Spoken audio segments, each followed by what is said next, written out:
Welcome to my Spring Flowers online video class. I'm excited to talk to you about some spring flowers card ideas. It's very near and dear to my heart. As a child, my mother would walk, there were 4 daughters, us through the woods, and we would look for the signs of spring, from crocus in the woods and mayaples to the more open areas where we would spot the tulips and the daffodils.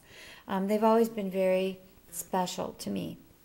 So this is a very fun project for me. The other thing I love about flowers is, for example, this first card that we're going to work on with my tulip. You can simply change the sentiment. A flower can be Easter, a flower can be Mother's Day, a flower can be Easter, sympathy, wedding. They're very versatile, so they're great to have in your stamping closet available. So let's get started on this particular card. I've got all of the dimensions, measurements and dimensions listed on the class blog for this Spring Flowers class. So you can print that out for your convenience, but I'll do my best to try and remember them off the top of my head as we move along. The first one that I'm remembering is the Whisper White and it's 3 by 5 inches. And I'm using a stamp set from Stampin' Up! Called Sweetheart. I love this polka dot leaf or set of leaves, one of my favorites. And I'm inking it up in Old Olive cardstock, Old Olive ink. And when you use a solid stamp means it's full, it's filled in versus a line image. I didn't know what that was for a while, so I thought I would share that today. But I'm going to ink it up really good because solid stamps can be a little pickier, especially if they're new. But this one's been used for a while, so it should work out just fine. And I'm going to stamp it actually slightly off to the side, off to the left side. And that should give us a good image. And then next, one of my favorite new things is the Blossom Petals Punch. It makes great tulip petals. And I just slide in part on this punch so that I don't waste paper. I don't like to waste. So those are my 3 petals.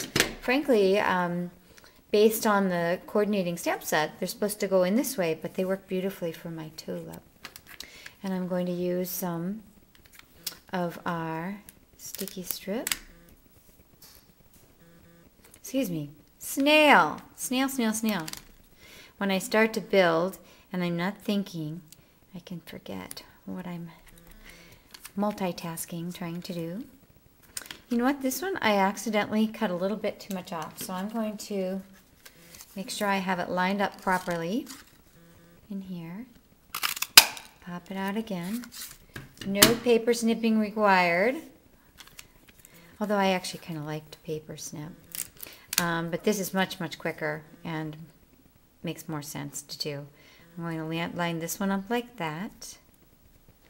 And then my last center will go right here. You could certainly have this attached directly to the stem. For some reason, I just think it looks kind of modern to have it floating. The next step will be to add 3 brads in the corner.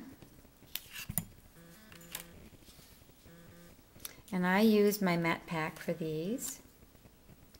So I'm going to lay down the piercing template, line it up with the edges of the card, and I'm going to put one here, skip 2, another one, skip 2, and put another one in. And that should reassure you that you have some brads that are lined up.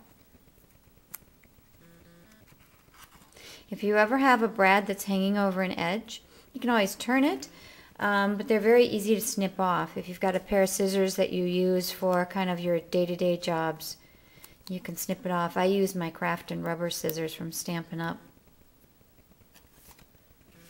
They work out. They work perfectly for snipping off the little legs.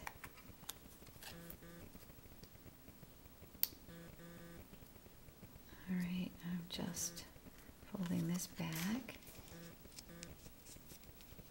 Okay, so that's how we are so far.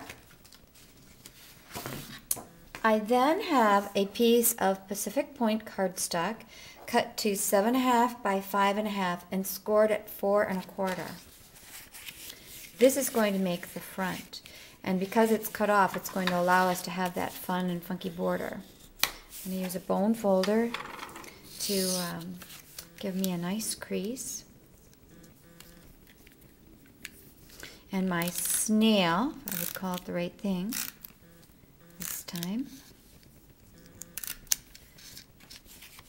I'm going to try and just peek a little tiny bit here around those brads so I can get them to lay flat.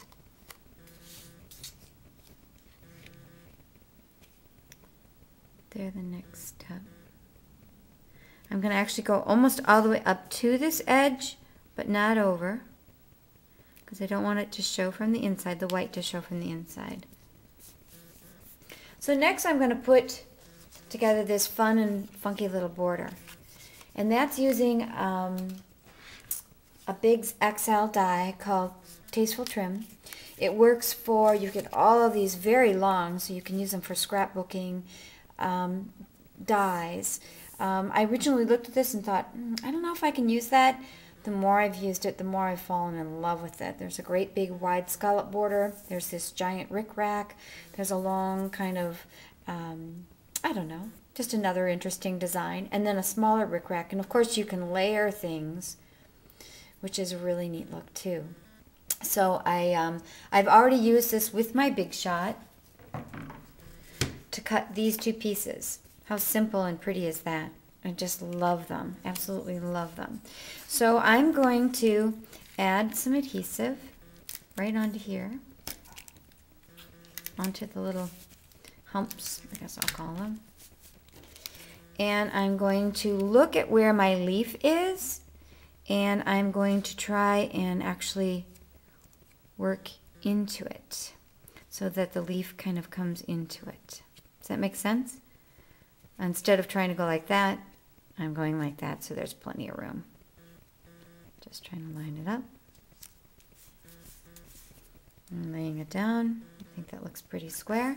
Then I'm going to do the same thing with this particular piece.